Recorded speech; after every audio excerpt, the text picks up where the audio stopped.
सल्लल्लाहु अलैहि वसल्लम।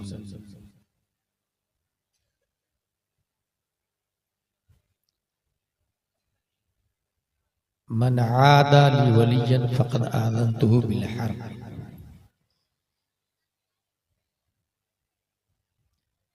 आमनतु बिर्रसूल क़ाला क़ाला शेख सादी रज़ियल्लाहु अन्हु। जहाँ बिरादर नमानत बकस, दिल अंदर जहाँ आफरी बंदोबस्त। मकुन तकिया बरमुल के दुनिया व पुश्त के बिसियार कश जो तो परवरद व कुश्त। अक़ीदत व मोहब्बत के साथ मरकज़ अक़ीदत अरवाहुना फ़िदा, जिनकी मौज से समंदर का तमव्वुज, जिनकी रोशनी से सूरज का तनव्वुर, जिनकी सांस से कायनात का तनफ़्फ़ुस, जिनकी मुस्कुराहट से यूनिवर्स का तबस्सुम, जिनकी खुशबू से गुलाबों का तअत्तुर, जिनकी हरकत से कमरैन का तहर्रुक, जिनके चेहरा मुबारक क़ाल अल्लाहु तआला फ़िल क़ुरआन वद्दुहा व क़ाल इमाम अहमद रज़ा ख़ान, वो कमाल हुस्न हुजूर है कि गुमान नक्शे जहां नहीं। यही फूल खार से दूर है, यही शम्अ है कि धुआं नहीं। उस रसूल हाशमी की बारगाह में दुरूद शरीफ पढ़ेंगे जिनका बाल मुबारक क़ाल अल्लाहु तआला फ़िल क़ुरआन वल्लैली इज़ा सजा व क़ाल इमाम अहमद रज़ा ख़ान, तेल की बूंदें टपकती नहीं बालों से रज़ा, सुबह यारिस पे लुटाते हैं सितारे गेसू। उस रसूल हाशमी की बारगाह में दुरूद शरीफ पढ़ेंगे जिनका दहन मुबारक क़ाल अल्लाहु तआला फ़िल क़ुरआन वमा यंतिक़ु अनिल हवा इन हुवा इल्ला वह्युन यूहा व क़ाल इमाम अहमद रज़ा ख़ान, वो दहन जिसकी हर बात वह्ये खुदा, चश्मे इल्म हिकमत पे लाखों सलाम। उस रसूल कर्शी की बारगाह में दुरूद शरीफ पढ़ेंगे जिनकी जुबान मुबारक क़ाल अल्लाहु तआला फ़िल क़ुरआन अला क़ल्बिका ला तुहर्रिक बिही लिसानका लितअजल बिही इन्ना अलैना जमअहु व क़ुरआनहु सुब्हानअल्लाह। वक़ाल इमाम अहमद रज़ा ख़ान, वो जुबान जिसको सब कुन की कुंजी कहे, उसकी नाफिज हुकूमत पे लाखों सलाम जिंदाबाद। उस रसूल कर्शी की बारगाह में दुरूद शरीफ पढ़ेंगे जिनका दिल मुबारक क़ाल अल्लाहु तआला फ़िल क़ुरआन अला क़ल्बिका लितकूना मिनल मुनज़िरीन व क़ाल इमाम अहमद रज़ा ख़ान। एक्चुअली दिया everybody hidden in heart something according his mind, his status, his climate, his education. But in heart of the Prophet, peace and blessing be upon him, hidden light of Allah. That's why my Imam Ahmad Raza said, दिल समझ से वरा है मगर यूं कहूं गुंचे राज़े वहदत पे लाखों सलाम। उस रसूल कर्शी की बारगाह में दुरूद शरीफ पढ़ेंगे जिनका हाथ मुबारक क़ाल अल्लाहु तआला फ़िल क़ुरआन यदुल्लाहि फ़ौक़ अयदीहिम व क़ाल इमाम अहमद रज़ा ख़ान, हाथ जिस सिमत उठा गनी कर दिया, मौजे बहरे समाहत पे लाखों सलाम जिंदाबाद। उस रसूल कर्शी की बारगाह में दुरूद शरीफ पढ़ेंगे जिनका सीना क़ाल अल्लाहु तआला फ़िल क़ुरआन अलम नशरह लक सदरक व क़ाल इमाम अहमद रज़ा ख़ान, शमअ दिल मिश्कातन सीना जुजाजा नूर का, तेरी सूरत के लिए आया है सूरा नूर का। अक़ीदत व मोहब्बत के साथ पढ़ते हैं अल्लाहुम्मा सल्लि अला सय्यदना व मौलाना मुहम्मद व आलिहि व सहबिहि बारिक वसल्लिम सलातो व सलामुन अलैका या रसूलल्लाह सल्लल्लाहु तआला अलैहि वसल्लम। अल्लामा कमरुज़्ज़मा आज़मी को गुजरात में बहुत साल पहले बुलाया गया, 1 घंटा तकरीर की। तो तकरीर करने के बाद जब चले गए तो कुछ गुजरातियों ने गुजराती भाषा में कहा, क्या बोले खतीब को बुलाने से पहले ये कमेटी को मलहूज रखना चाहिए कि उनका नहज, उनका अंदाज, उनकी गुफ्तगू सामईन को किस दर्जा समझ में आती है। क्योंकि जलसे बहुत होते हैं, कुछ लोगों का मिजाज है कॉमेडी सुनना, तो ऐसे भी खतीब मार्केट में अवेलेबल है, क्योंकि दुनिया है और दुनिया मज़रउल आखिरा कहले, ये आलम असबाब है। हर तरह के लोग यहाँ मौजूद हैं। कुछ लोग का मिजाज होता है वो डराने वाली तकरीर कीजिए, कुछ लोग का मिजाज है कि रुलाने वाली तकरीर कीजिए। ऐसे भी खतीब मार्केट में अवेलेबल है, चाहे वो पढ़ा लिखा हो या जाहिल हो, उससे कोई सरोकार नहीं होता बुलाने वाले, सामीन की च्वाइस पे बुलाते हैं। मैं यहाँ ये बताने जा रहा हूँ अपनी गुफ्तगू शुरू करने से पहले कि जलसे रोजाना होते हैं और जलसे का मकसद है इस्लाहे मुआशरा, दीन सीखना, उस पर अमल करना, उसको समझना। और ये उसी वक्त होगा जब आप सीखने की नीयत से बैठेंगे। अगर सीखने की नीयत हो, ये इनको समझाएं, इनको ये कमेटी वाले समझते हैं ना कि जलसा कराना मेरी जिम्मेदारी, सुनना मेरी जिम्मेदारी नहीं है।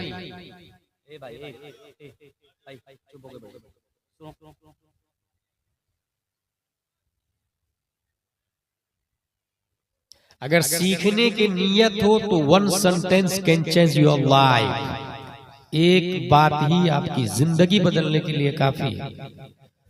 अगर सीखने की नीयत न हो तो ऐसे हजारों जलसे में आपकी शिरकत आमिलतुन नासिबतुन तस्ला नारन हामिया का मुतरादिब बनने में टाइम नहीं लेगा।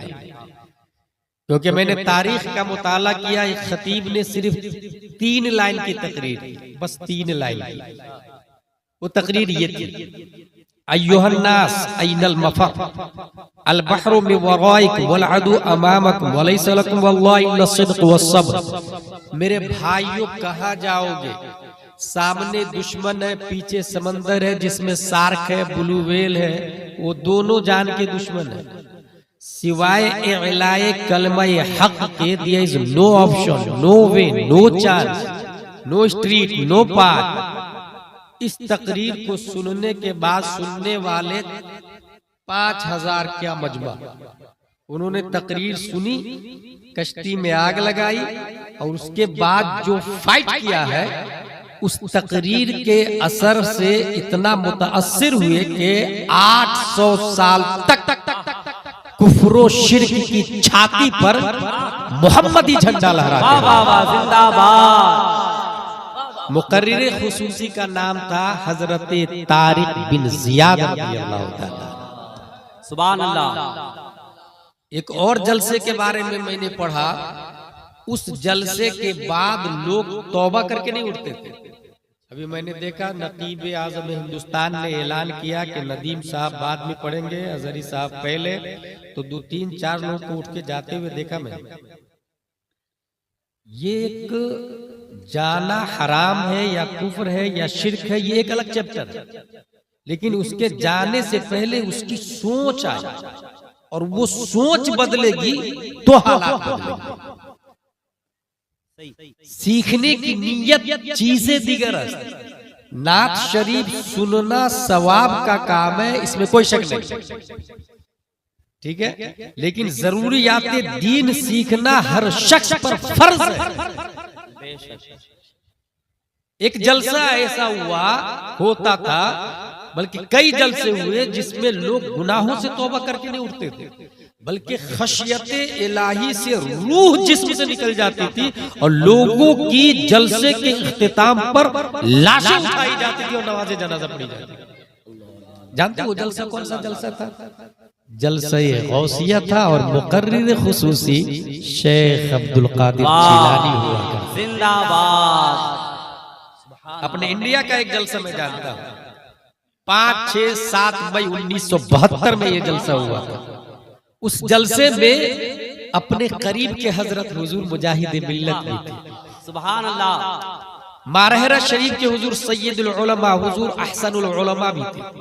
गया जिले के अल्लामा सिराजुल हुदा गयावी भी थे, बेकलुत शाही भी थी। हुजूर अल्लामा मुश्ताक अहमद निजामी भी थे। रीढ़ की हड्डी की हैसियत से हुजूर हाफिज मिल्लत थे। उनके दाया हाथ की हैसियत से अल्लामा अरशदुल कादरी थे। उस जलसे के बाद कौम को जो फायदा हुआ, उस फायदे को आज भी दुनिया अल-जामियतुल अशरफिया मुबारकपुर के नाम से नारे तकबीर, नारे रिसालत, फैज़ाने हाफिज़े मिल्लत। और जितनी बातें मैं बोला, मैं दावे के साथ कहता हूँ 25% लोग नहीं समझ। मैं दावे के साथ कह रहा हूँ क्योंकि मिजाज ही नहीं ना सीखने का, लाइफ स्टूडेंट वाला होना चाहिए। ये मैं तकरीर नहीं कर रहा हूं, मैं क्लास में बैठा हूं एज अ मुबल्लिग। कुरान और हदीस की जो बातें हम तक पहुंची है, फुक़हा की किताबें जो हम तक पहुंची है, वो मैं आप तक पहुंचा रहा हूं जिम्मेदारी और हवाले के साथ। इसका नाम जलसा है, इसी का नाम तकरीर। इस तमहीद के बाद मेरी गुफ्तगू की हेडिंग है वली और मॉडर्न साइंस। ये मेरी तकरीर की मेन लाइन है, वली और मॉडर्न साइंस। वली का एक माना है, आप चैट जीपीटी से पूछ लीजिएगा, गूगल से पूछ लीजिएगा, वो भी बताएगा। मोहब्बत करने वाला, करीब में रहने वाला, ये वली का माना है। इसका मतलब ये हुआ कि नबी से मोहब्बत के बगैर कोई वली हो ही नहीं सकता। अब अगर कोई शख्स कहे कि डोनाल्ड ट्रंप वली है, या नेतन्याहू वली है, या मोदी योगी वली है, दैट्स इम्पॉसिबल। वली का मतलब है नबी से मोहब्बत करने वाला, और नबी की मोहब्बत ईमान के बगैर मकबूल हो ही नहीं सकती। नबी से मोहब्बत करने वाला। अच्छा, मोहब्बत किसको कहते हैं? हुजूर सल्लल्लाहु तआला अलैहि वसल्लम के 3 हुकूक हैं, रिस्पेक्टिंग, लविंग, फॉलोइंग। ताज़ीम करना, प्यार करना और इत्तेबा करना। और इन तीनों का नाम मोहब्बत मुस्तफा। ताज़ीम करना, ताज़ीम किस तरह करेंगे? ये मैं इसलिए बोल रहा हूं कि आई लव यू बहुत चला था, I love Mohammad, I love Mohammad. खूब डीपी लगाया उड़ीसा वालों ने, बंगाल वालों ने, इंडिया वालों ने खूब बैनर बनाया। दैट्स ट्रू लव और रॉन्ग और राइट। हमें इस पैराग्राफ में समझना होगा कि क्या फ्लेक्स बैनर और डीपी पे लगाना that is enough for our life, for our activities, for our duties. हुजूर सल्लल्लाहु तआला अलैहि वसल्लम से मोहब्बत करना, रिस्पेक्टिंग ताज़ीम होनी चाहिए, लविंग प्यार होना चाहिए, फॉलोइंग इत्तिबा होना चाहिए। ताज़ीम कितनी होगी उसकी एक मिसाल देता हूं। आपने नियत की नवैतु अन उसल्ली लिल्लाहि तआला रकअतै सलातिल फज्र फर्दुल्लाहि तआला यक्तदैतु बिहादल इमाम मुतवज्जिहन इला जिहतिल काबति शरीफा अल्लाहु अकबर। इस तकबीर को तकबीर तहरीमा कहते हैं। क्यों कहते हैं भाई तकबीर तहरीमा? क्योंकि ये तकबीर हराम कर देती है खाने को, पीने को, चलने को, घूमने फिरने को। गैरे अफ़आले नमाज को इस तकबीर ने हराम कर दिया। अच्छा, अब वो हलाल कब होगा? उसके लिए तकबीर तहलीला चाहिए, ऐसी तकबीर जो हलाल कर दे। और वो तकबीर है अस्सलामु अलैकुम व रहमतुल्लाह, अस्सलामु अलैकुम व रहमतुल्लाह। अस्सलाम भी तकबीर है, ये भी अल्लाह का नाम है। अपने लोग कहते हैं ना अस्सलामु अलैकुम, तो ये अस्सलाम अल्लाह का नाम है। अपने लोग नहीं पढ़ते अल्लाहुम्मा अंतस सलाम व मिनकस सलाम, तो अल्लाह सलाम है। अल्लाहु अकबर कहा हराम, खाना पीना उठना बहना सोना जागना गैर अफ़आले नमाज हराम। अस्सलामु अलैकुम ने जो ही अस्सलाम कहा, अब वो सब हलाल हो गया। नियत जो बांधी आपने और बाप बुलाया, जाना हराम। माँ बोलाए, जाना हराम। दादा बोलाए, जाना हराम। ओरिजिनल पीर साहब बोलाए, तब भी जाना हराम। डुप्लीकेट पीर साहब बोला है तो डबल जाना हराम। और ओरिजिनल का मतलब यह है कि सुन्नी हो, आलिम हो, फासिक मोलिन ना हो, खिलाफत मुत्तसिल बिल मुस्तफा हो। हिंदुस्तान में 50% से ज्यादा पीर गैर आलिम है, यानी डुप्लीकेट पीर। 50% की बात कर रहा हूं। पीर होने के लिए 4 शर्तें हैं। सबे सनाबिल शरीफ में देख ले या फतवा रज़विया शरीफ में देख ले। सुन्नी होना, क्योंकि पीर खुद ही सुन्नी नहीं है, तो सुन्नी जो नहीं है वो जन्नत में नहीं जाएगा। तो जब पीर जन्नत में नहीं जाएगा तो मुरीद भी जन्नत में नहीं जाएगा। कॉमन सेंस है ना भाई। ट्रेन का इंजन अगर थाना भवन की तरफ जा रहा है तो डब्बा बरेली थोड़ी पहुंचेगा, वो भी थाना भवन ही जाएगा। आलिम होना, ये आस्तीन है, इस पर कबूतर ने बीट कर दिया। धो के नमाज पढ़ूं या बगैर धोए नमाज पढ़ूं, ये नूरुल ईज़ा का मसला, ये शरब काया और हिदाया का मसला। जो आलिम नहीं है वो आस्तीन नहीं पाक कर सकता, तो दिल को क्या खाक पाक करेगा वो। इसलिए क्या शर्त है? आलिम होना, फासिक मौलिन ना होना, 10 अंगूठियां ना पहनता हो, बाल बड़े बड़े ना रखता हो, औरतों को तन्हाई में बैठा के घंटों ताबीज नहीं लिखता हो। शराइते पीर में से अगर ऐसा करता हो फासिक है, फिर वो पीर नहीं हो सकता। हासिल ये कि नियत बांधी आपने, पीर बोला है जाना हराम, नेता बोला है हराम, कोई भी बोला है, अध्यक्ष, सेक्रेटरी, सदर, खजांची, कोई भी बोला है, इमाम साहब, आलिम साहब, मुफ्ती साहब, हराम। लेकिन नबी बोला है तो कुरान शरीफ में आया, या अय्युहल्लज़ीना आमनु इस्तजीबू लिल्लाहि व लिर्रसूल इज़ा दआकुम, ऐ मोमिनो अगरचे तुम हालत नमाज में रहो, नबी बोला है तो लब्बैक व सअदैक कहो। अगर 2 रकात की नमाज है, नियत बांध दी आपने, 1 रकात के बाद नबी ने बुलाया, आप पर फर्ज है कि नबी की बात पर लब्बैक कहेंगे। नबी की बारगाह में गए, नबी ने कहा फला काम करो, आपने काम किया, काम में 5 मिनट लगा, 10 मिनट, 15, 20। अब सवाल यह है, वो जो 1 रकात छोड़ करके आए थे वो है या खत्म हो गई, वो फासिद है या सही है, वो बातिल है या कायम है? इस सिलसिले में विकाया, हिदाया, दिराया, गुरर, शरह, कंस, दकाइक, मुतून, शुरूह, फतावा, तमाम किताबों में ये मज़कूर है। वो 1 रकात बातिल नहीं हुई है, वो 1 रकात खड़ी इंतजार कर रही है, मेरा मुसल्ली आके मुझे पूरा करेगा, मेरा मुकम्मिल आके मुझे पूरा करेगा, मेरा मुतम्मिम आके मुझे पूरा करेगा। मसला ये है, आधा घंटा नबी के काम में लगा, उस पर लाजिम है नबी का काम खत्म करके जाए, वो 1 ही रकात पढ़ेगा, बिना करेगा, उसकी दोनों रकात हो जाएगी। सवाल ये है, आधा घंटा जो नबी का काम किया उसकी नमाज फासिद क्यों नहीं हुई? अगर पीर का काम करे नमाज फासिद, इमाम का काम करता नमाज फासिद, माँ का काम करता नमाज फासिद, बाप का काम करता नमाज फासिद, मगर नबी का काम किया नमाज फासिद क्यों नहीं? तो किताबों में यह लिखा, जो नबी का काम है वो अल्लाह का काम है।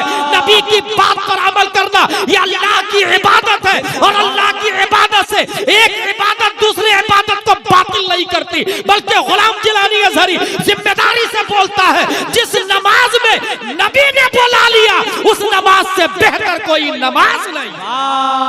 नारे तकबीर, नारे रिसालत, अज़मते मुस्तफा। रिस्पेक्टिंग, लविंग, प्यार करना।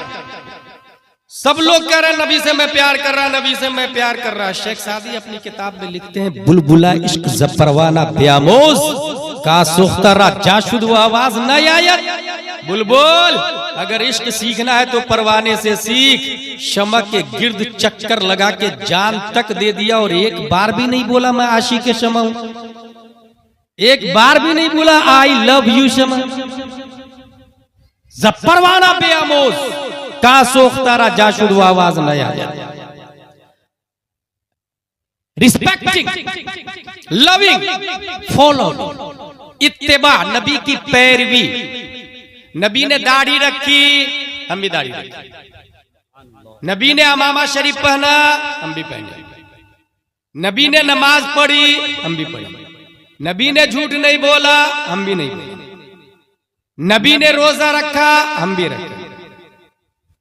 नबी ने लौकी शरीफ पसंद किया, हम भी पसंद करेंगे। एक ऐसा भी बाप था, क्या आप ऐसे बाप हैं? एक ऐसा बाप था, अपने बेटे के बोला लौकी नबी की सुन्नत है, बेटे ने बोला मुझे पसंद नहीं, बाप ने बोला घर से निकाल, जो नबी को पसंद है वो तुझे पसंद नहीं तो तू मुझे पसंद नहीं। क्या बात है, क्या बात है, क्या बात है। फॉलोइंग नबी की इत्तिबा। एक ऐसे सहाबी को मैंने पढ़ा, वो रास्ते से ऊंट पे बैठ के, नदीम भाई ऊंट पे बैठ के जा रहे थे, अमामा शरीफ में, ऊंट रोक के अपने अमामा को उछल के बबूल के पेड़ में फंसा, झाड़ में फंसा, उछल के। कहा हुजूर आप ऐसा क्यों कर रहे हैं? कहा एक दिन नबी इधर से गुजर रहे और उनका अमामा शरीफ यहाँ फंस गया, नबी की मुर्दा सुन्नत को मैं जिंदा कर रहा हूं। इत्तिबा। मोहब्बत की कुछ और मिसाल दे देता हूं। ग़ज़वा उहद के बाद कुफार मुशरिकीन ने साजिश की और ग़ज़वा बनी मुस्तलक मारिज़ वजूद में आता है रईसुल मुनाफिकीन उस जमाने के। अच्छा, आज के जमाने में मुनाफिकीन है कि नहीं है? नामजद किसी को मुनाफिक कहना जायज नहीं। मैंने पहले कहा, जो मैं बोल रहा हूं ना, जिम्मेदारी से कुरान और हदीस और फ़ुक़हा की किताबों की रोशनी में बोल रहा हूं। और जलसे का वजूद इसीलिए हुआ है, इस्लाहे मुआशरा, जिसमें अकीदा भी दाखिल है और अमल भी दाखिल है। नामजद किसी को मुनाफिक नहीं बोल सकते, क्योंकि आप जानते हैं उसके दिल में ईमान है कि नहीं। वो नबी थे जिन्होंने मुनाफिक को नाम ले ले के मस्जिद से भगा दिया, तू निकल, तू निकल, अय्युल फुला उखरुज, अय्युल फुला उखरुज। वो नबी थे और वही नबी फरमाते हल्ला शक्कता कल्बा, क्या तुमने उनके सीना को फाड़ के देखा है कि क्या लिखा हुआ है? आज के जमाने में किसी को अकीदतन मुनाफिक नामज़द नहीं कहा जाएगा, अमलन हो सकता है, और वो एक अलग चैप्टर है। रईसुल मुनाफिकीन अब्दुल्ला बिन उबय इब्ने सलूल ने कहा, लै रजाना इलल मदीना लयुखरिजन्नल अअज़्ज़ु मिनल अज़ल। हम निकले, हम लौटेंगे मदीना और वहां से इज्जत वाले जिल्लत वाले को निकाल देंगे। और मुराद क्या लिया? हम मोहम्मद को निकाल देंगे माज़अल्लाह। हुजूर सल्लल्लाहु अलैहि वसल्लम को जिल्लत वाला कहा, मोहब्बत का तकाजा देखिए। इसी रईसुल मुनाफिकीन का बेटा तलवार निकाला और बाप के सामने खड़ा हुआ, कहा बाप सुन, जब तक तू ये बोलेगा नहीं कि रसूलुल्लाह इज्जत वाले हैं और तू जिल्लत वाला है, उस वक्त तक तलवार को मैं अंदर डालूंगा नहीं। बोल तू जलील है, रसूलुल्लाह इज्जत वाले। तलवार के डर से रईसुल मुनाफिकीन ने अपने जुमले से रुजू किया। क्या आज अगर हमारा बाप सुले कुल्ली और वहाबी हो जाए तो हम तलवार निकाल के बोलते हैं बोल हम आला हजरत वाले हैं, नहीं तो तेरी गर्दन उड़ा दूंगा। अगर नहीं बोलते हैं तो फिर I love Mohammad, that is not true. आपका अमल आपके कौल के खिलाफ है, आपका दिल आपकी डीपी के खिलाफ है। What is behind in your heart opposite your pen. उसने फौरन रुजू किया, तब तलवार को अंदर दाखिल किया।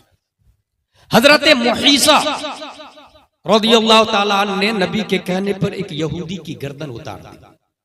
हजरत मुहीसा के भाई ने बहुत मारा अपने भाई। तुमने उस यहूदी को मारा जो कर्ज देता था, जो काम देता था, उसके अनाज का असर अभी भी हमारे बदन में, और उस यहूदी को तुमने मार दिया। जानते हैं हजरत मुहीसा क्या कहते हैं अपने भाई से? क्या आप अपने भाई से ऐसा बोल सकते हैं? हजरत मुहीसा फरमाते हैं सुन, नबी ने तो यहूदी को कहा कत्ल करने के लिए, मैंने कत्ल कर दिया। अगर नबी कहते तुझे मार डाल तो मैं तुझे भी कत्ल कर देता। I love Mohammad, that's true. हमारा भाई अगर बदमज़हब हो जाए, गौसे आजम का गुस्ताख हो जाए, नबियों को गाली देने लग जाए, तो क्या हम ये कर सकते हैं? अगर नहीं तो दैट्स नॉट ट्रू। जंगे बद्र है, हजरत अबू उबैदा ने अपने बाप को कत्ल कर दिया। मोहब्बत मुस्तफा देखिए। हजरत मुसाब बिन उमैर ने अपने भाई को कत्ल कर दिया। भाई के हाथ में रस्सी बंधी हुई थी। हजरत मुसाब बिन उमैर फरमाते हैं सहाबा से मजबूत रस्सी बांधना, इसकी मां बहुत मालदार है, फिदिया अच्छा मिलेगा। मुसअब बिन उमैर के भाई कहते हैं, भाई भाई भाई आपने मुझे नहीं पहचाना, मैं आपका सगा भाई। कहा गलत, तू सगा भाई होता तो नबी की तरफ से आता, अबू जहल की तरफ से नहीं आता। सगा भाई होता तो नबी की तरफ से आता, अबू जहल की तरफ से नहीं आता। इसी जंग में हजरत उमर बिन खत्ताब ने अपने मामू आस का कत्ल कर दिया। आस, इसी जंग में हजरत अली ने अपने कई रिश्तेदारों को कत्ल कर दिया, कई रिश्तेदार। इसी जंग की बात है। हजरत अबू बकर से ईमान लाने के बाद उनके बेटे ने कहा, अब्बू अब्बू डैडी डैडी, कई बार आप जंगे बद्र में मेरी तलवार की जद में आ गए थे, बाप होने की वजह से छोड़ दिया। अब उनका जवाब सुने हजरत अबू बकर का, सुन, अगर तू एक बार भी मेरी तलवार की जद में आ जाता तो गद्दारे मुस्तफा होने की बुनियाद पर तुम्हारी गर्दन उड़ा दे। जिंदाबाद जिंदाबाद। That's true love the profit Mustafa सल्लल्लाहु अलैहि वसल्लम। इसको मोहब्बत करते हैं, अलामत मोहब्बत, नबी से मोहब्बत करते हैं। मोहब्बत करने के लिए वली होना शर्त है, मैंने शुरू ही में बताया, वली के लिए मोहब्बत करना शर्त है, और ये मोहब्बत के तकाजे हैं, ये मोहब्बत की अलामत है। काजी अयाज ने मोहब्बत की एक पहचान लिखी है, उसको सुने। वो फरमाते हैं, अल्लाह से मोहब्बत की अलामत यह है कि वो कुरान से मोहब्बत करेगा, और कुरान से मोहब्बत की अलामत यह है कि वो साहिब कुरान से मोहब्बत करेगा, यानी हुजूर सल्लल्लाहु अलैहि वसल्लम से। और साहिब कुरान से मोहब्बत की अलामत यह है कि आपकी सुन्नत से मोहब्बत करेगा, और सुन्नत से मोहब्बत की अलामत यह है कि आखिरत से मोहब्बत, आखिरत से मोहब्बत करेगा। सुन्नत से मोहब्बत का मतलब आखिरत से मोहब्बत, दुनिया से मोहब्बत नहीं। आखिरत से मोहब्बत की अलामत यह है कि दुनिया से बुग़्ज़ करेगा, दुनिया से बुग़्ज़ रखेगा। गौर कीजिएगा, नबी से मोहब्बत की पहचान बता रहा हूं। और दुनिया से बुग़्ज़ की अलामत यह है कि दुनिया से बकदरे जरूरत लेगा, जखीरा अंदोज़ी नहीं करेगा। अब आप में कितने लोग हैं जिनकी एफडी है, बैंक बैलेंस है, 1 मकान 2 मकान 3 मकान 4 मकान है, कितने जोड़े कपड़े हैं। देखिए काजी अयाज क्या लिख रहे हैं, दुनिया से कदरे जरूरत लेगा, जरूरत से ज्यादा लेना ये मोहब्बत मुस्तफा की अलामत नहीं है। और कदरे जरूरत का मतलब यह है कि अगर रोटी चटनी से काम चल रहा हो तो बिरयानी खाना ये जरूरत में दाखिल नहीं है। मुस्तहब होना अलग डिपार्टमेंट है, जरूरत होना अलग डिपार्टमेंट है, याद रखिएगा। मुस्तहब होना अलग है, जरूरत होना अलग है, जायज होना अलग है। मैं जरूरत की बात कर रहा हूं। अगर रोटी चटनी से काम चल रहा हो, ऐसी सूरत में बिरयानी खाना ये जरूरत में दाखिल नहीं, जायज होना अलग है। इस मोहब्बत की इस अलामत को मैंने तलाशना शुरू किया।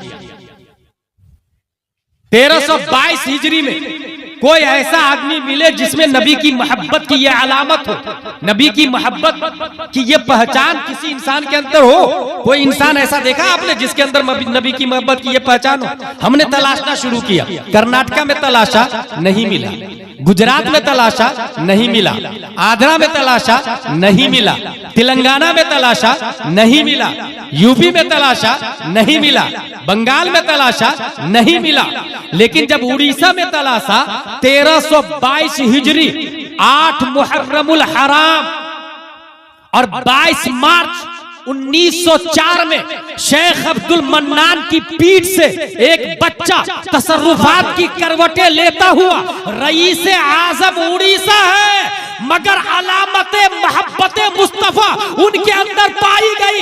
मैं समझ गया कि हवेली मेहमानों के लिए, बिरयानी मेहमानों के लिए, मगर खुद झोपड़ पट्टी में रह रहे थे, रोटी चटनी खा रहे थे। बात समझ में आ गई कि 14वीं सदी हिजरी में अगर कोई मोहब्बत के इस मेयार पर उतरता है तो वो धामनगर का हबीबुर रहमान मुजाहिद मिल्लत है। जिंदाबाद, नारे तकबीर, नारे रिसालत, अज़मते मुस्तफा, दरबारे हुजूर मुजाहिदे मिल्लत। लाजवाब लाजवाब लाजवाब। वली के लिए क्या शर्त बताई मैंने? मोहब्बत नबी की होनी चाहिए। पहचान दे दी मैंने आपको। अब सुनिए, हमारे यहाँ भी इस जगह का नाम क्या है? चांदनीपुर। मिर्जापुर में भी गौस पैदा हो सकता है, वली पैदा हो सकता है।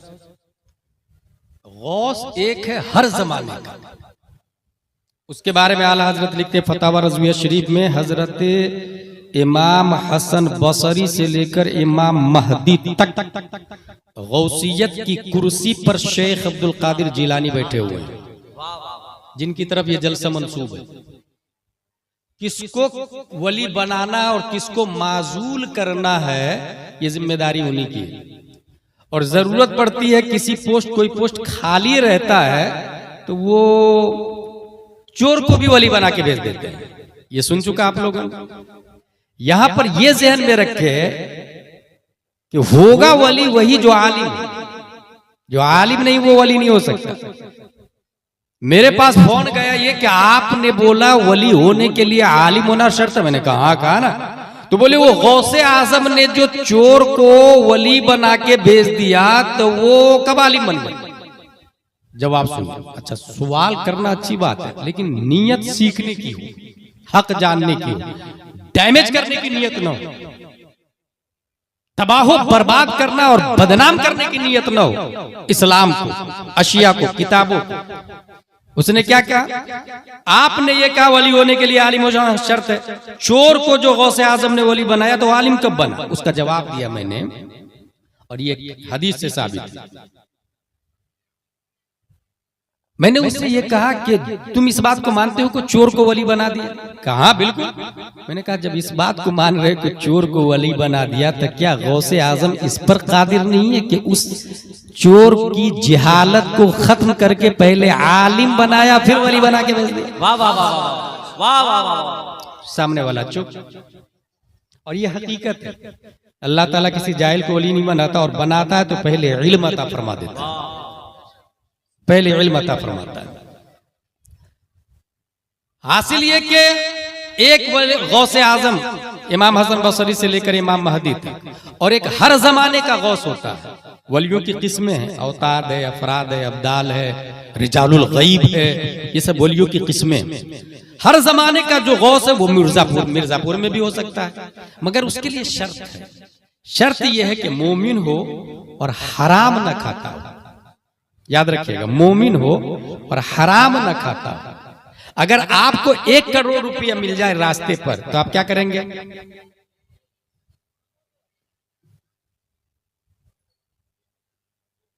गौर से देखा, he has gone, और चला गया। यह हराम है या हलाल? यह हराम है। उस पर लाजिम है कि ऐलान करे 1 करोड़ किसका है? ये 1 करोड़ किसका है? कोई भी ना बोले तो इंतजार करेगा। कब तक इंतजार करेगा? जब तक वो आ नहीं जाता। और अगर उम्मीद खत्म हो गई आने की तो उसकी तरफ से सदका करेगा। अभी भी खाएगा नहीं, उसकी तरफ से सदका करेगा। सोचे आप कितने लोग हैं जो हजारों लाखों खा के बैठे हुए हैं? कितने लोग हैं जो मकान बनाते समय 2-3 इंच जमीन दबा के बना लेते हैं, जो निपट लूंगा मैं, दबा के इधर बना।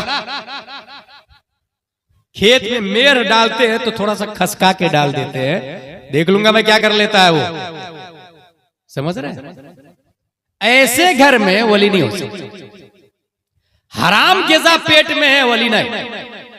मैंने बहुत पहले एक बात कही थी, जो नबी का गुस्ताख होता है उसके नुत्फे में खता है, और जो वली का गुस्ताख होता है उसके लुकमा में खता है। नबी का गुस्ताख नुत्फा में खता, वली का गुस्ताख लुकमा में खता। आपको अगर भूख लगी है, कोई नहीं देख रहा, खाना खा लिया आपने, सही किया या गलत? बिल्कुल गलत। एक आदमी था ऐसे, उसको बहुत शिद्दत की भूख लगी थी, खाना खा लिया उसने। खाना खाने के बाद ख्याल आया, यार ये तो मैंने सही नहीं किया यार, चलो खाना वाले को ढूंढते। वो खाना वाले को ढूंढने लगे। ढूंढते ढूंढते ढूंढते बड़ी मुश्किल से खाना वाला मिल गया। भाई भाई भाई, मैंने आपका खाना खा लिया, माफ कर दीजिए ना मुझे, आपकी इजाजत के बगैर खा लिया। उन्होंने कहा नहीं, माफ नहीं करूंगा मैं, अंधी लंगड़ी लूली बहरी बेटी है, निकाह करना पड़ेगा। That's point. अब उन्होंने सोचा कि अगर माफ नहीं करेगा तो दोज़ख में जाऊंगा, और माफ कर दिया तो जन्नत में जाऊंगा। तो अब 2 अजाब है उसके सामने। एक अंधी लंगड़ी लूली लड़की को ले लो, तो दोजक में नहीं जाओगे। या तो ये अजाब लो या वो अजाब, दोजक वाला अजाब या तो फिर ये लड़की वाला अजाब। उन्होंने सोचा ये तो 40-50 साल की जिंदगी है, वो वाला जो अजाब है वो तो हमेशा, मरने के बाद तो खत्म ही नहीं होने वाला। और नियम ये है इदज्तमाअतिल बलियतान फख्तिर अखफ़हुमा, जब दो अजाब जमा हो जाए तो छोटे वाले को ले लीजिए। इन्होंने 30 साल 40 वाला अजाब ले लिया। अंधी लंगड़ी लूली से शादी कर लेता हूँ, 30-40 साल के बाद मर जाऊंगा, मरने के बाद हूर मिलेगी, जन्नत में जाऊंगा। यही फैसला करना। ये हंसने की नहीं, समझने की बात।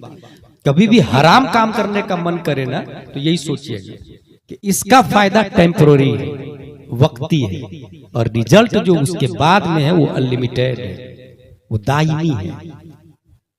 उसके बाद आगे आपने सुना होगा, रूम के अंदर गए तो बहुत खूबसूरत लड़की, या आपने किससे सुना होगा? अपने इमाम साहब से। हाँ, ये जरूर शर्त है कि इमाम साहब अगर आलिम हो तो सुना होगा आपने, इमाम ही नाज रखा हो या गैर आलिम, तो इसमें फिर इमाम साहब की गलती या उलमा की गलती नहीं। कमेटी वाले क्या करते हैं भाई, इनको समझाए, उनको समझाए। तो मैंने क्या बोला बताए? लाखों रुपया जलसा में खर्च हुआ है ना, सिर्फ सुनने के लिए ना। अगर आपने सीखा ही नहीं कुछ तो फिर क्या फायदा हुआ इस जलसे से? ये उसी इमाम से सुनने को मिलेगा जो इमाम आलिम होगा, और इमाम आलिम उस वक्त होगा जब कमेटी माकूल तनख्वाह देगी। और माकूल तनख्वाह का मतलब यह है कि 40-50 हजार रुपया महीने का, कम से कम, कम की बात बता रहा हूं, एक इमाम की तनख्वाह होनी चाहिए 40 से 50 हजार। लेकिन कुछ इतने नालायक लोग हैं, वो सोचते हैं कि अगर आलिम साहब आएंगे तो वो तकरीर करेंगे, ये हराम ये हलाल, इसलिए मैं आलिम को लाता ही नहीं, उस इमाम को लाता जो तकरीर ही नहीं करे। अल्लाह माज़ल्लाह रब्बिल आलमीन। ऐसी सोच कमेटी की भी है। कुछ ऐसे सदर साहब है जिसका शराब का कारोबार है, वो सोचते हैं आलिम साहब लाएंगे तो वो बोलेंगे शराब हराम, इसलिए आलिम को नहीं लाया। कुछ ने लाया और तकरीर की कि गर्लफ्रेंड रखना हराम, बॉयफ्रेंड बनाना हराम, और सिक्योरिटी का बेटा वो गर्लफ्रेंड रखे हुआ, सिक्योरिटी ने इमामी साहब को बदल दिया। माज़ल्लाह रब्बिल आलमीन। ये समझने वाली बात। इमाम आलिम हो और आलिम हक बोलने में किसी की परवाह नहीं करे, दीन गालिब रहे। और अगर इमाम आलिम और तकरीर करे तो आप मुझसे ज्यादा नजराना उनको दे। वो हर जुमा आधे घंटे की तकरीर मुझसे अच्छी कर लेते हैं, मेहनत करके नई तकरीर करते। मैं एक तकरीर कई जगह कर लेता हूं, वो आलिम साहब आपकी मस्जिद में नई तकरीर हर जुमा को करते हैं। इसलिए हर जुमा को 50 रुपया 100 रुपया मुसाफा भी किया करें। और यहाँ पर एक बात मैं जरूर बताता हूं कि अगर मैं ये ऐलान करूं कि मस्जिद बनानी है, कौन देगा पैसा? हजरत मेरी तरफ से सरिया, मेरी तरफ से सीमेंट, मेरी तरफ से रेत, मेरी तरफ से पूरा मीनारा मेरी तरफ से बनेगा। हजरत मेरा नाम लिख लीजिए। एक साहब पूरा मार्बल मकराना से आएगा मेरी तरफ से। 5 करोड़ की मस्जिद 2 साल के अंदर बनके तैयार हो जाएगी। सही बोल रहा हूं कि गलत? ऐसे करोड़पति है लोग उड़ीसा में, सही बोल रहा हूं? अब वो 5 करोड़ की मस्जिद से जाके पूछे, मस्जिद साहब आप तो 5 करोड़ की हैं, बताइए ना वुजू में कितने फराइज है? मस्जिद बताएगी वुजू में 4 फराइज है, चेहरा धोना, हाथ धोना, मसा करना, पांव धोना। मस्जिद साहब मिंबर साहब आप तो मकराना से तशरीफ लाए, मार्बल साहब आप बताइए ना गुस्ल में कितने फराइज है? मस्जिद का मार्बल बोलेगा गुस्ल में 3 फराइज है, कुल्ली करना, नाक साफ करना, पूरे बदन पे पानी बहाना ना। आप झूमर साहब से पूछे, आप तो मुंबई से तशरीफ लाए, आप बताइए ना इस्लाम की बुनियाद कितनी चीजों पर है? झूमर बोलेगा इस्लाम की बुनियाद 5 चीजों पर है, तौहीद, नमाज, रोजा, ज़कात, हज। मतलब 5 करोड़ की मस्जिद साइलेंट है, वायलेंट इमाम है। मस्जिद साकित है, नातिक इमाम है। मस्जिद खामोश है, बोलता इमाम है। 5 करोड़ की मस्जिद और इमाम जाहिल और नाजरा खा हो, मिर्जापुर की जहालत का खात्मा नहीं होने वाला। और अगर मस्जिद खजूर की शाख तना पत्तियों से बनी हुई हो और इमाम इमामुल अंबिया हो तो मुक्तदी अबू बकर, उमर, उस्मान अली बन के मैदान में निकलना। जिंदाबाद नारे तकबीर, नारे रिसालत, अज़मते मुस्तफा। मैं क्या कह रहा था? इमाम अच्छा होना चाहिए, माकूल तनख्वाह दे, अच्छा इमाम होना चाहिए। अच्छा इमाम आपको बता दिया होगा कि वो अंधी लंगड़ी लूली लड़की कौन सी थी। दरवाजे के अंदर दाखिल हुए तो उन्होंने देखा बहुत खूबसूरत लड़की है, पलट कर वापस आए, कहा मैं गलत लड़की के पास चला गया, कहा नहीं सही लड़की के पास।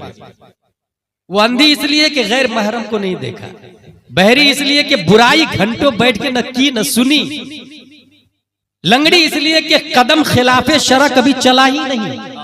अब सोचे, गूंगी इसलिए कि जुबान से किसी की गीबत ही नहीं की। वो औरतें, माँ और बहनें सबक हासिल करे जो काम से फारिग होके दरवाजे पर बैठकर पड़ोसन के साथ मिलके घंटों बुराई किया करते हैं और इसको टाइम पास या कार्य खैर भी समझते हैं। माज़अल्लाह रब्बिल आलमीन। उन्होंने न बुराई की, न देखा, न सुना। अब क्या बताने जा रहा हूं यहाँ पर, गौस आपके यहाँ भी पैदा हो सकता है, याद रखिएगा। मिर्जापुर में शर्त क्या है, बाप हराम ना खाता है, ठीक है।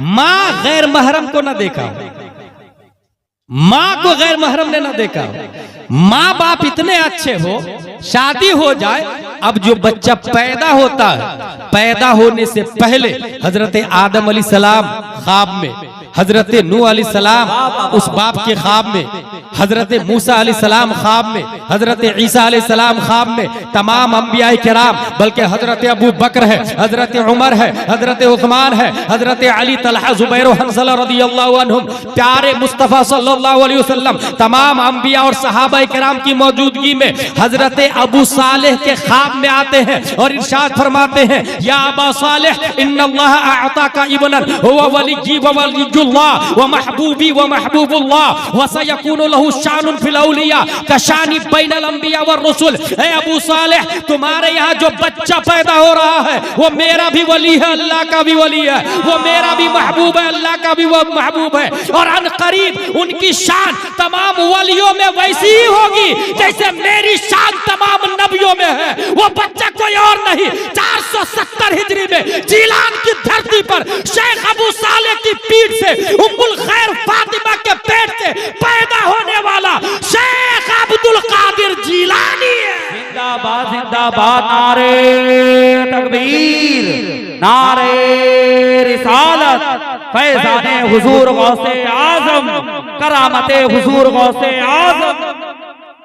अब मेरी तकरीर का पहला चैप्टर खत्म हो गया, अब दूसरा चैप्टर शुरू हो रहा है। वो मा अलैना इल्लल बलाग से पहले कुछ बुनियादी बातें। मैंने क्या कहा था, वली और मॉडर्न साइंस।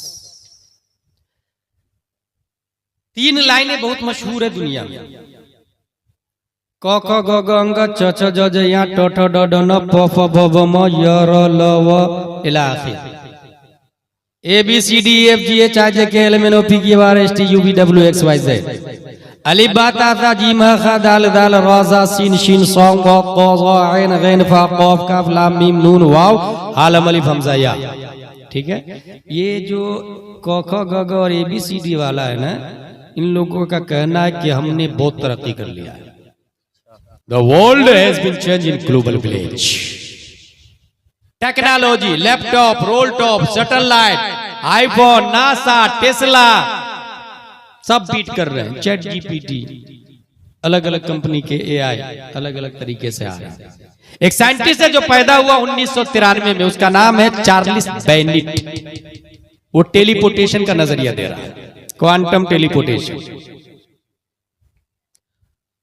जर्रात की हालत का दूसरी जगह बराह रास्त मुंतकिल होना, इसको यूं समझ ले आप। क्वांटम टेलीपोर्टेशन क्या है, ABCD वाले क्या कर रहे हैं, एक आदमी मिर्जापुर में होगा, दूसरा आदमी चांद पर होगा, इसको कुछ देंगे तो उसके पास चला जाएगा।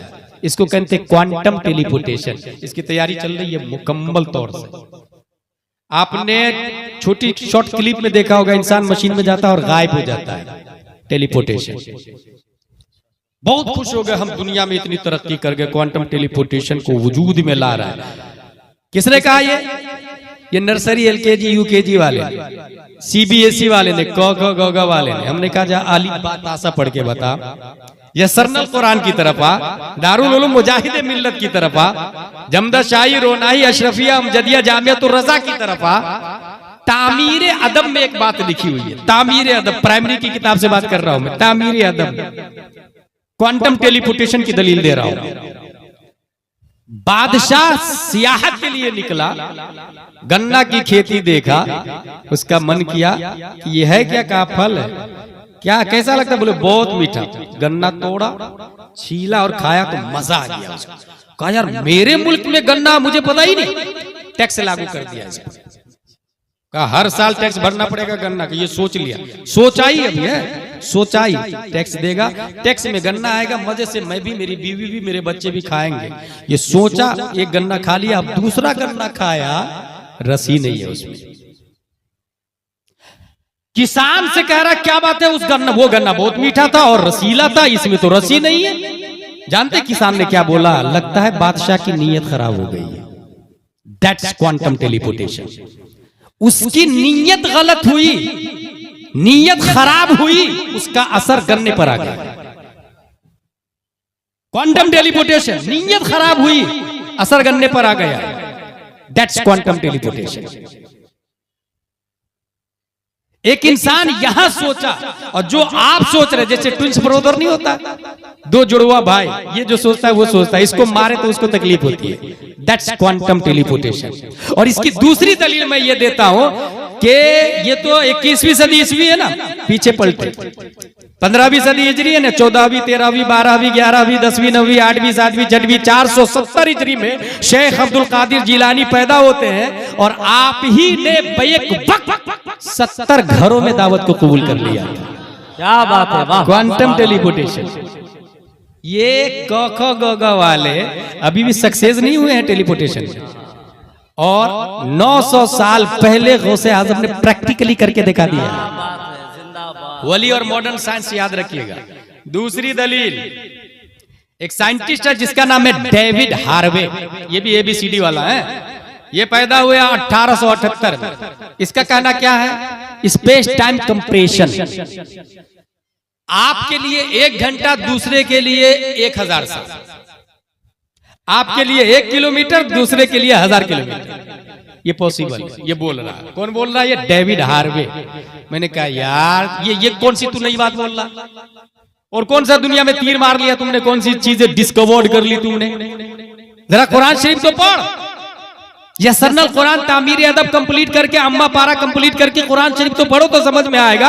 हजरत हुजैर अलैहिस्सलाम 100 साल तक ठहरे, और अल्लाह ने फरमाया कम लबिस्ता, काल लबिस्ता यौमन व बादा यौम। 100 साल के बाद कह रहे 1 दिन या आधा दिन ठहरा हूं। उनके लिए आधा दिन, दूसरों के लिए 100 साल। इसी को कहते हैं टाइम कंप्रेशन। Time compression. अब रहा के स्पेस कंप्रेशन, आपके लिए 1 किलोमीटर, दूसरे के लिए 1000 किलोमीटर। ये आइंस्टाइन ने बाद में नजरिया दिया है नदीम भाई। आइंस्टाइन का बाप था ये डेविड हार्वे, उसने ये पहली नजरिया दे दिया था उसे। किसी के लिए 1 किलोमीटर, किसी के लिए 1000 किलोमीटर। बहुत खुश हो गए कि नई चीज, तो ये मकानी मैंने दिया, मकान सिमट जाता। दुनिया के सामने न्यू थ्योरी पेश की, साइंसदानों का बाप बना, गिनीज बुक में नाम भी आया। मैंने कहा जरा इस्लाम को तो पढ़ ले। अलिफ लाम मीम सयक़ूल तिलका रुसूल लन तनालु वल मुहसनात ला युहिब्बु व इदा समिअ वलौ अन्ना क़ाल अल मलउ वअलमु यअतदिरुन व मा मिन दाब्बा व मा उबर्रिउ रुबमा सुब्हानल्लज़ी असरा बिअब्दिही लैलन मिनल मस्जिदिल हराम इलल मस्जिदिल अक़सा अल्लज़ी बारकना हौलहु लिनुरियहु मिन आयातिना इन्नहु हुवस समीउल बसीर। फतावा रज़विय्या में आला हज़रत लिखते हैं प्यारे मुस्तफा के बारे में, दराशब अज़ल अबदरा वाहिदिया व बिदायत व निहायत रा दरजत नुक्ता मुत्तहिदीन मुस्तफा शब मेराज में माजी में भी गए थे, फ्यूचर में भी गए थे, बिगिनिंग और एंडिंग को एक डॉट में हमारे नबी ने 1400 साल पहले देख लिया है। जिंदाबाद नारे तकबीर, नारे रिसालत, अज़मते मुस्तफा, शाने मुस्तफा, पैगंबरे इस्लाम। अरे वो तो मेरे नबी है सल्लल्लाहु अलैहि वसल्लम। उनके बेटे के बेटे के बेटे के बेटे शेख अब्दुल कादिर जिलानी फरमाते हैं अगर मैं मगरिब में रहूं और मेरा मुरीद मशरिक में, और उनको जरूरत पड़े तो वहीं से हाथ बढ़ा के, तय मकानी, तय मकानी, वली और मॉडर्न साइंस मेरा चैप्टर है, तय मकानी, यहीं से हाथ बढ़ा के मैं उसकी मदद कर देता हूं। तीसरा साइंटिस्ट है, उसका नाम है जेम्स प्रेस्कॉट जोल। जेम्स प्रेस्कॉट जोल ये पैदा हुआ है 1818 में, इसका नजरिया आया है। इसका क्या कहना है एनर्जी ट्रांसफॉर्मेशन, एक चीज अपनी हकीकत को बदल के दूसरी चीज में मुंतकिल हो जाती है। अच्छा, ये कॉमन है, इसने एक थ्योरी बनाई, एग्जाम्पल दिया। इसकी मिसाल दूं आपको। आप मोबाइल में व्हाट्सएप पे जाते हैं और व्हाट्सएप पे बोलते हैं नदीम रजा फैजी साहब अस्सलाम वालेकुम, तो वो लिखा के जाता है, बटन आता है उसका, लिखा के जाता है। यह है एनर्जी ट्रांसफॉर्मेशन, वॉइस को राइटिंग में कन्वर्ट कर दिया। और मिसाल दूं घर की, घर में कूलर जो चलता है तो उसमें पानी डालते हैं, पानी कहाँ जाता है? हवा बन जाता है। Energy transformation. बात करते हैं तो वहां लिखा के प्रिंट आउट होता है, एनर्जी ट्रांसफॉर्मेशन। माँ और बहनें घर में चूल्हा फूकती है, पाइप से फूक मारती है तो मुंह से हवा निकलती है, उधर जाके शोला बन जाता है, एनर्जी ट्रांसफॉर्मेशन। हमने कहा भाई ये जो ABCD पढ़ के तो सुपर पावर बन गया और कह रहा कि मैंने नई चीज डिस्कवरी की, ये कोई नई चीज नहीं है। अगर तू इस्लाम को पढ़ता तो कुरान शरीफ में आया फअल्क़ाहा फ़इज़ा हिय हय्यतुन तसआ क़ाल खुज़हा वला तख़फ़ सनुईदुहा सीरतहल ऊला। मूसा अलैहिस्सलाम से अल्लाह ताला ने फरमाया, मूसा अपनी लाठी को जमीन पर रख। लाठी को जमीन पर रखा तो सीधा लाठी नहीं रही, अज़दहा बन गया। लाठी नहीं रही, अज़दहा बन गया। क्या बात। मूसा अलैहिस्सलाम से अल्लाह ताला ने फरमाया खुज़हा वला तख़फ़ सनुईदुहा सीरतहल ऊला, एनर्जी ट्रांसफॉर्मेशन। पकड़, दोबारा उसको लाठी बना दूंगा। पकड़ा, दोबारा लाठी। हमारे नबी के बारे में नहीं सुना? जंगे बद्र में हजरत अक्काशा की तलवार टूट गई। या रसूल अल्लाह मेरे पास तलवार नहीं है, खजूर की लकड़ी दे दिया उनको। वही खजूर की लकड़ी तलवार से ज्यादा काम कर रही है। जिंदाबाद जिंदाबाद। Energy transformation. बल्कि बाबा फरीद के बारे में यह है कि एक आदमी ला इलाहा इल्लल्लाह का वजीफा कर रहा था, सिर्फ ला, मोमिन नहीं था। ला इलाहा इल्लल्लाह, ला इलाहा इल्लल्लाह, ला इलाहा इल्लल्लाह। बाबा फरीद पहुंचे, चूंकि अल्लाह वाले तबलीग करते हैं। एनर्जी ट्रांसफॉर्मेशन की दलील दे रहा हूं। बाबा फरीद ने कहा तुम कहां तक पहुंचे? कहा अपने वजूद को मैं पानी में कन्वर्ट कर लेता हूं। ला इलाहा इल्लल्लाह, एनर्जी ट्रांसफॉर्मेशन। अपने वजूद को पानी में बदल लेता हूं। कहा बदल के बता। बाबा फरीद ने कहा बदल के बता। एक गड्ढा था, वो काफिर उस गड्ढे में गया और कहा ला इलाहा इल्लल्लाह, पूरा पंडित पानी में कन्वर्ट हो गया। बाबा फरीद ने चादर का एक कोना भिगोया और उसको रख लिया। उसने कुछ देर के बाद दोबारा कहा ला इलाहा इल्लल्लाह, दोबारा बन गया पंडित। बाबा फरीद से उसने कहा कि आप क्या करते? कहा मैं सिर्फ ला इलाहा इल्लल्लाह नहीं पढ़ता, मैं ला इलाहा इल्लल्लाह मुहम्मदुर रसूलुल्लाह का वजीफा करता हूं, और वो मोहम्मद रसूलुल्लाह पढ़ता नहीं। का फर्क क्या है? आप पूरा पढ़ते हैं, मैं सिर्फ इतना पढ़ता हूं। आप क्या कर सकते? कहा मैं भी कर सकता हूं ना, करके बताए। बाबा फरीद गए गड्ढे में और उसको एक कोना दूसरा वाला दिया। कहा जब मैं पानी बनूंगा ना तो ये कोने को उसमें डुबा ले, दूसरा कोना। बाबा फरीद ने कहा ला इलाहा इल्लल्लाह, बाबा फरीद पानी। उसने कोना दूसरा भिगो के निकाल लिया। बाबा फरीद ने दोबारा मुहम्मदुर रसूलुल्लाह, बाबा फरीद बन गए। एनर्जी ट्रांसफॉर्मेशन की दलील दे रहा हूं। अब उसने कहा कि फर्क क्या है? तुम सिर्फ ला इलाहा इल्लल्लाह पढ़ते हो, मैं मुहम्मदुर रसूलुल्लाह। फर्क जानना चाह रहे हो तो ये तेरा वाला पानी है और ये मेरा वाला पानी है। उस पानी से बदबू आ रही थी और मुहम्मदुर रसूलुल्लाह वाला पानी से खुशबू आ रही थी। जिंदाबाद। मैं यहाँ सिर्फ ये बताने जा रहा हूं कि एनर्जी ट्रांसफॉर्मेशन ये कोई नई थ्योरी नहीं है, इन इस्लाम हैज बीन डन। और एक सबसे बड़ी और दलील दे दूं गौसे आजम के हवाले से। तमाम साइंटिस्ट ने मिलकर पूरी दुनिया को एक देहात बना दिया। मैं उससे पूछा कि दुनिया को कितनी छोटी किया? कहा हम 3 इंच के स्क्रीन पे हम दुनिया को दिखा सकते हैं, www.liveamerica.com। आप मोबाइल पे देखेंगे अमेरिका को, जूम करेंगे तो लॉस एंजलिस में पहुंच जाएंगे, न्यूयॉर्क में पहुंच जाएंगे, व्हाइट हाउस में पहुंच जाएंगे। ये हो रहा है ना? ये है 3 इंच का। इससे छोटी कर सकता क्या दुनिया को? कहा 2 इंच के स्क्रीन पर भी दुनिया को दिखा सकता हूं। इससे छोटी कहा 1 इंच के स्क्रीन पे भी दुनिया को दिखा सकता हूं। इससे छोटी कहा 1 इंच से छोटी तो कर तो सकता हूं, मगर दिखेगी नहीं, तस्वीर साफ नहीं आएगी। इमेज फट जाएगी। बात समझ में आ गई। ये क ख ग घ और ABCD वाले की कैपेसिटी कहाँ तक है? 1 इंच तक।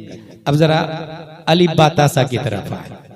15वीं सदी हिजरी है ना, 470 हिजरी में शेख अब्दुल कादिर पैदा होते और इरशाद फरमाते हैं, नजर तो इला बिलादिल्लाहि जमअन कखरदलतिन अला हुक्म इत्तिसाली। मैंने अल्लाह के तमाम मुल्कों का जायजा लिया। लीबिया को देखा, तुनिस को देखा, जजाइर को देखा, मगरिब को देखा, मुरितानिया को देखा, जिबूती को देखा, सुमाल को देखा, जुजुल कमर को देखा, नाइजीरिया को देखा, बहरैन को देखा, इमारात को देखा, दुबई को देखा। अल्लाह के जितने मुल्क हैं तमाम मुल्कों को राई के दाने में देख लिया।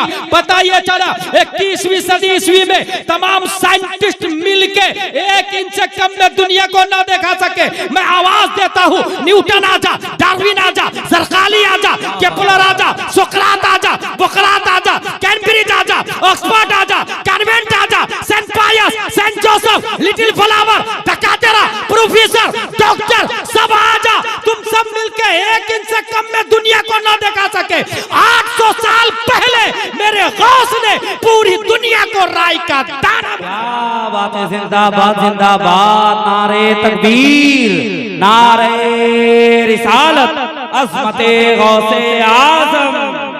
पूरी दुनिया को। अच्छा, हो सकता कोई स्टूडेंट आपसे ये कहे कि साइंटिस्ट दिखा रहे हैं, गौसे आजम ने दिखाया नहीं, देखा। इसका जवाब ख्वाजा गरीब नवाज से उस्मान हारूनी अली रहमान ने कहा 1000 मरतबा सूरह इखलास पढ़, उन्होंने पढ़ा। आयतुल कुर्सी पढ़, उन्होंने पढ़ा। उस्मान हारूनी फरमाते नीचे देख। ख्वाजा गरीब नवाज नीचे देख, क्या दिख रहा? का हुजूर तहतुस सरा दिख रहा। का ऊपर देख, ऊपर देख। क्या दिख रहा? का हुजूर अर्श आजम दिख रहा। का उंगलियों में देख, उंगलियों में देखा। क्या दिख रहा? का हुजूर 18,000 दुनिया दिख रही है। न्यूटन आइंस्टाइन 1 इंच में इस दुनिया को दिखाएगा जो मटेरियलिस्टिक है। उस्मान हारूनी ने उंगली में 18,000 दुनिया को दिखाया। 18,000 दुनिया। इसलिए वली से कभी पंगा नहीं लेना चाहिए। बुखारी शरीफ की हदीस है, और ये हदीस, ये किताब देवबंद में भी चलती है, सहारनपुर में भी, नदवा में भी, भोपाल में भी, दिल्ली में भी, चिल्ली में भी और चिल्ला में भी। इसमें क्या लिखा हुआ है वली के बारे में? मन आद अली वलियन फक़द आज़नतुहु बिल हर्ब वमा तक़र्रब इलैया अब्दी बिशैइन अहब्ब इलैया मिम्मा इफ्तरतु अलैहि वमा यज़ालु अब्दी यतक़र्रबु इलैया बिन नवाफिल हत्ता अहबब्तुहु फकुन्तु समअहु अल्लज़ी यस्मअु बिही व बसरहु अल्लज़ी युबसिरु बिही इला आखिर। इसमें यह लिखा हुआ है कि जिसने, अल्लाह ताला फरमाता हदीस कुदसी, जिसने मेरे वली से अदावत की उसके खिलाफ ऐलाने जंग, अल्लाह की तरफ से ऐलाने जंग, अल्लाह की तरफ से। यहां एक बात बताऊं, क्यों? नमाज छोड़ने वाला फासिक, इनकार करने वाला काफिर, ऐलाने जंग नहीं, ऐलाने जंग नहीं। रोजा छोड़ने वाला फासिक, इनकार करने वाला काफिर, ऐलाने जंग नहीं है। मगर वली से प्यार कर, वली से अदावत करने वाला सीधा रब की तरफ से ऐलान जंग। क्यों? क्योंकि कॉन्स्टिट्यूशन ऑफ इस्लाम, जिस तरह भारत का संविधान है, हर मुल्क का संविधान होता है, संविधान के खिलाफ ये बगावत मुल्क है, फिर तमाम तरफ फौज मिलके आपको तबाह बर्बाद कर देगी। ऐसे ही संविधान ऑफ इस्लाम, इस्लामिक कॉन्स्टिट्यूशन के खिलाफ कोई बोलेगा तो सही राइट रॉन्ग करने वाले ये औलिया एजामी है, ये औलिया एजामी है। अगर वली नहीं होंगे, आलिम नहीं होगा, तो आपको बताएगा कौन कि यह हदीस है या कुरान है। मैं एक जुमला पढ़ता हूं आपके सामने, कुल्लु फाइलिन मरफूउन कुल्लु मंसूबिन कुल्लु मफऊलिन मंसूबुन व कुल्लु मुज़ाफ इलैहि मजरूरुन। कुरान शरीफ में आया या हदीस शरीफ में आया? 99% आदमी नहीं बता पाएगा, मालूम नहीं मुझे। 99% की बात कर रहा हूं, क्योंकि भाई ये अरबी इबारत है।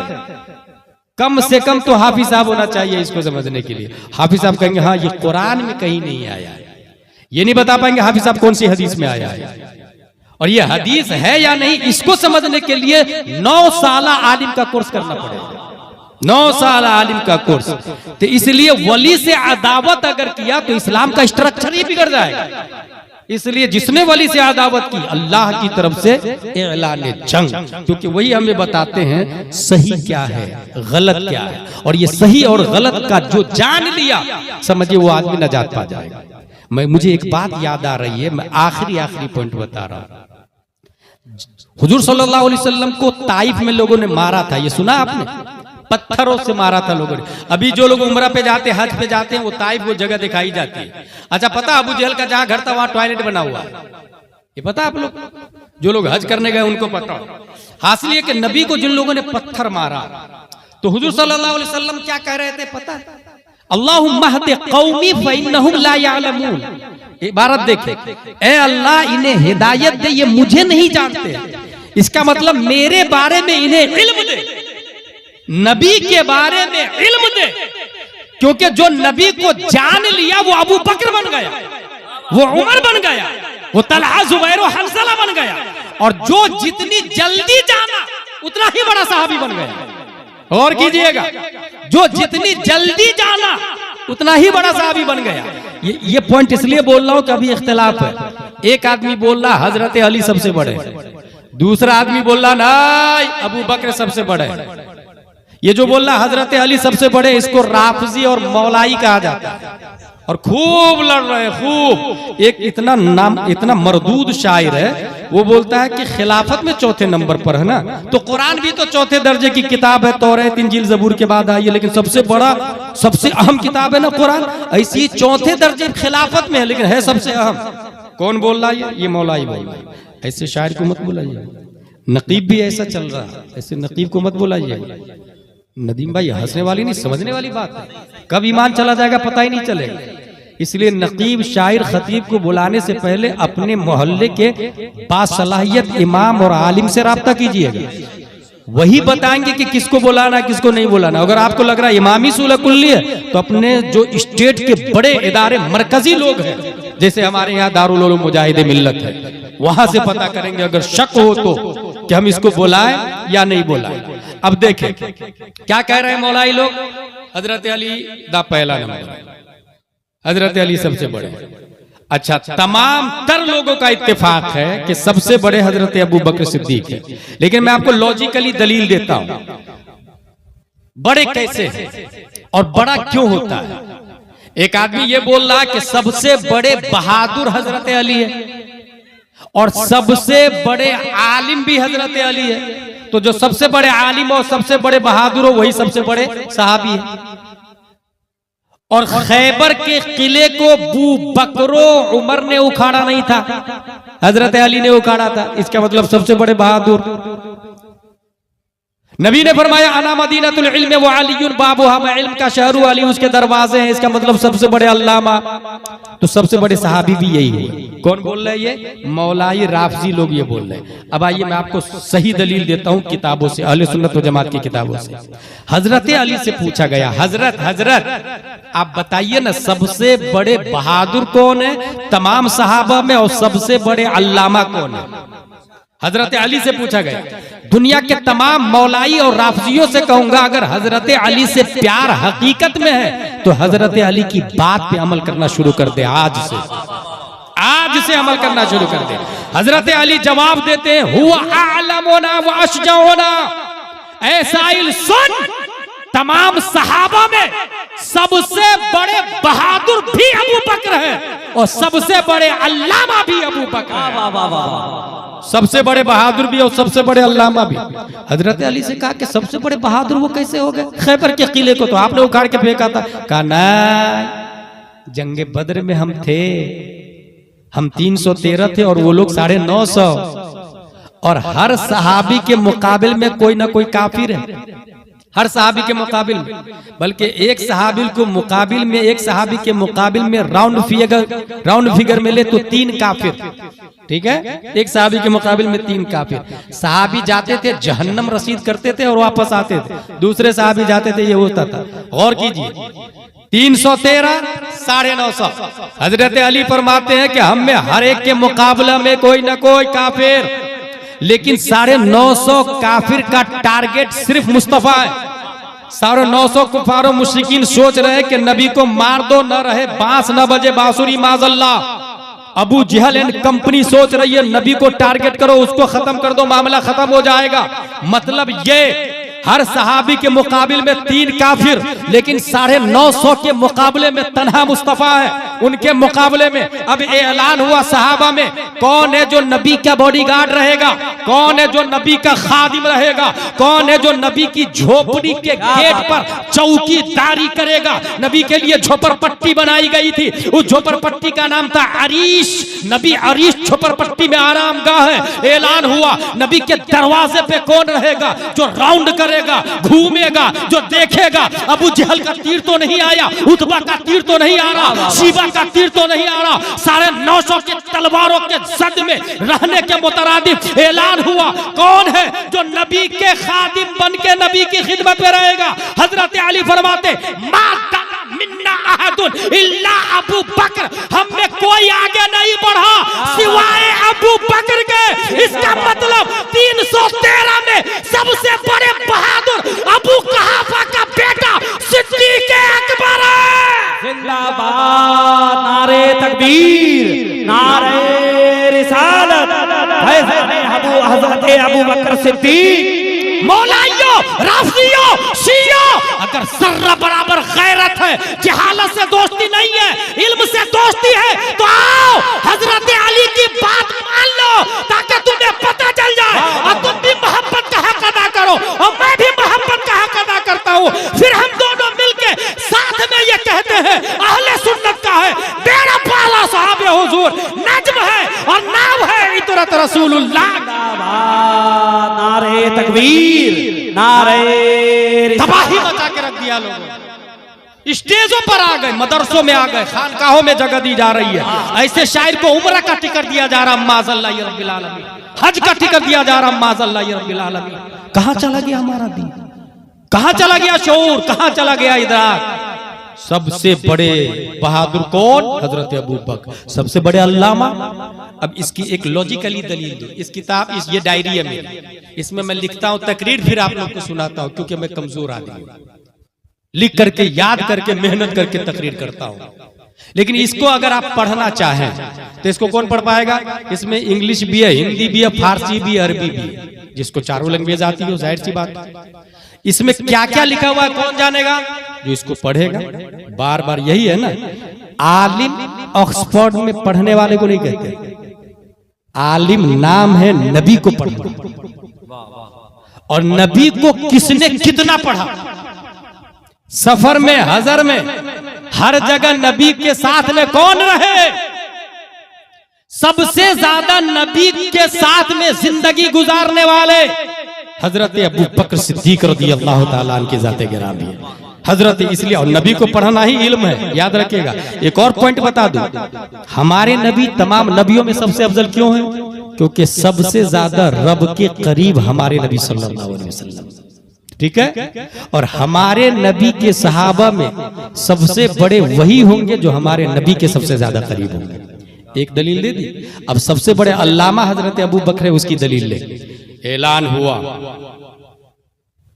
सहाबा किराम बैठे, नबी तकरीर कर रहे, करते करते करते नबी ने फरमाया, बुखारी शरीफ की हदीस है, इन्नल्लाह खय्यर अब्दन बैन दुनिया व बैन मा इंदल्लाह फख्तार ज़ालिकल अब्द मा इंदल्लाह फबका अबू बकर।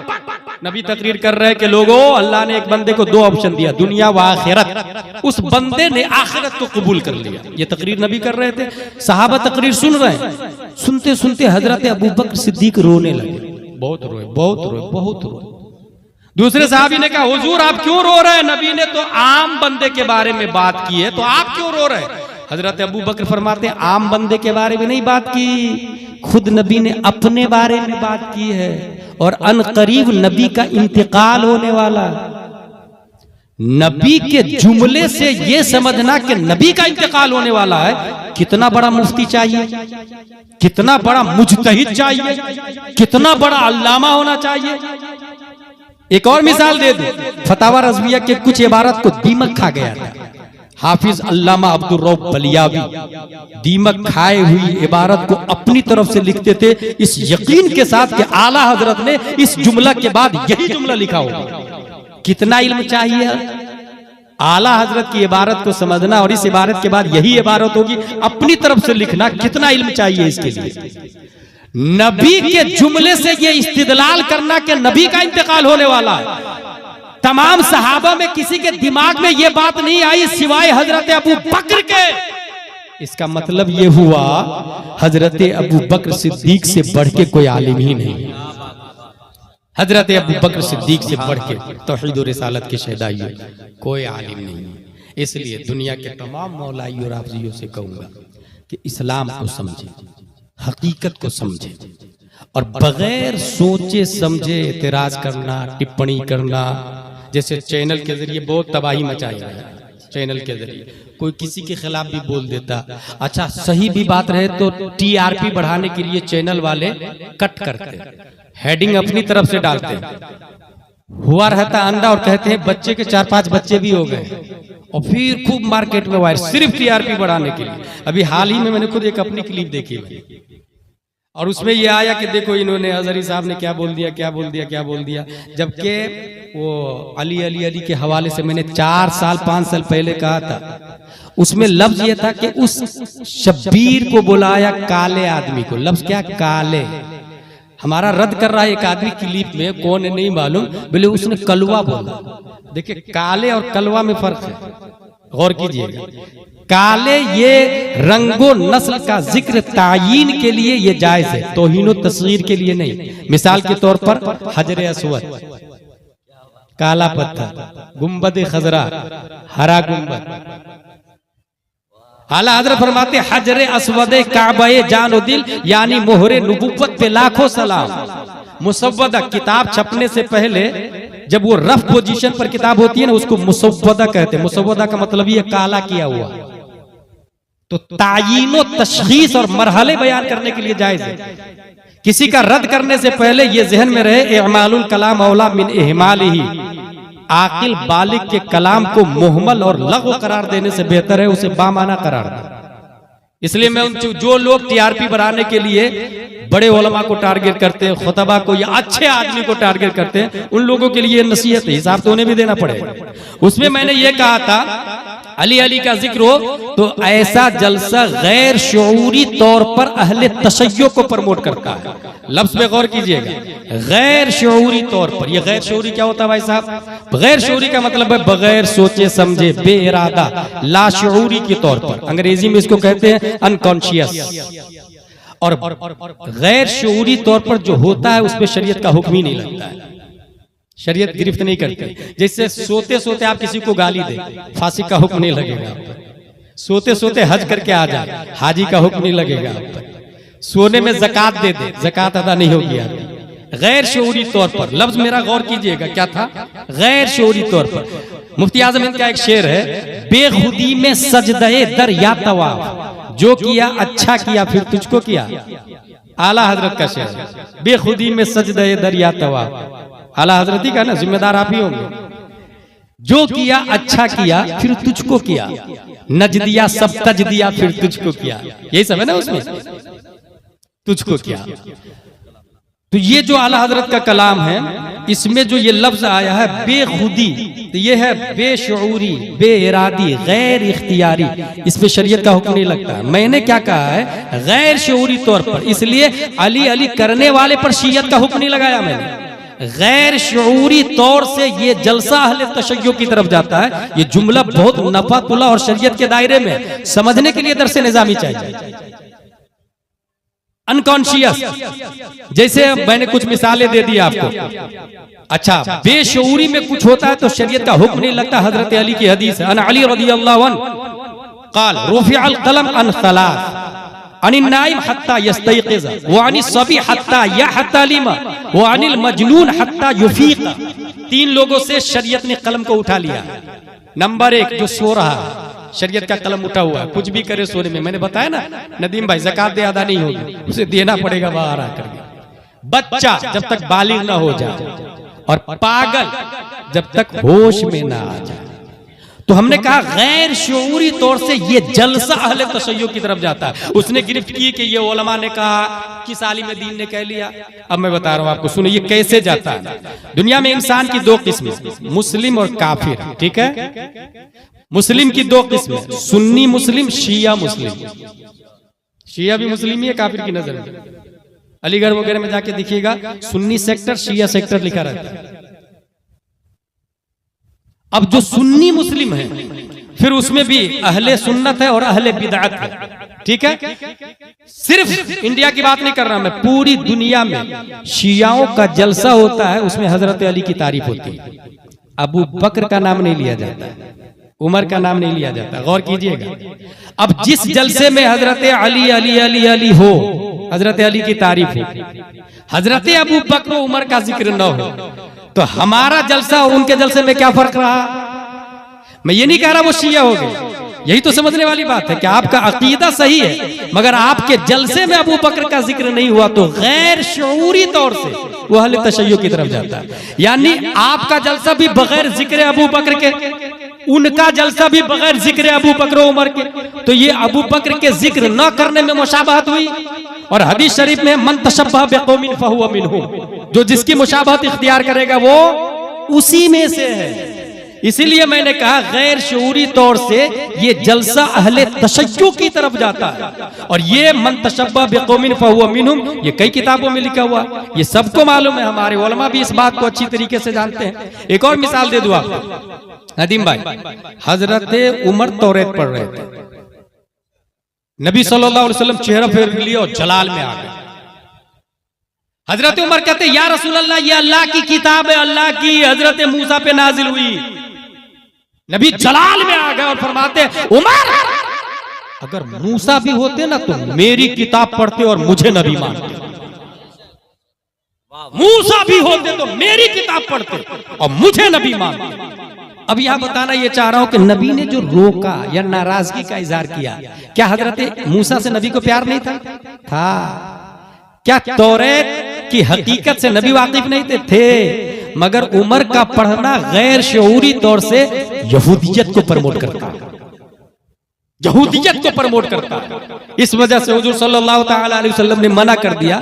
ये मैं क्यों बोल रहा हूं, किसी भी क्लिप को, किसी भी तकरीर को कटिंग करने से पहले 10 बार सोच ले, किसी पर झूठा इल्जाम नहीं लगाए, पढ़ लिख ले, तब समझ में आएगी बात क्या हक है क्या बातिल है। अल्हम्दुलिल्लाह अहले सुन्नत व जमात की पहचान इस वक्त मसलक आला हजरत है, जिनकी नुमाइंदगी और क़यादत अल्हम्दुलिल्लाह इस वक्त अमीरुल मोमिनीन फिल हदीस हुजूर मुहद्दिस कबीर दामजिल्लु अलैना फरमा रहे हैं।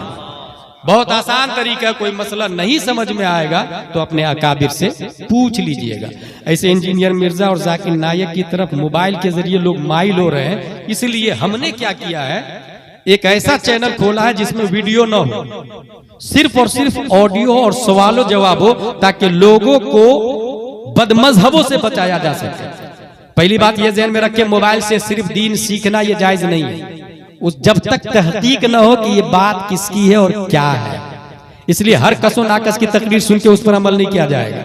अगर मेरे पास टाइम होता तो तफसील से बताता, फर्क सिर्फ इतना बता के अभी जा रहा हूं। हमने जो चैनल शुरू किया वो चैनल का नंबर दे रहा हूं, उसे नोट करें, उस पे मैसेज कीजिएगा कि अपने चैनल का लिंक भेज दीजिए, इतना ही।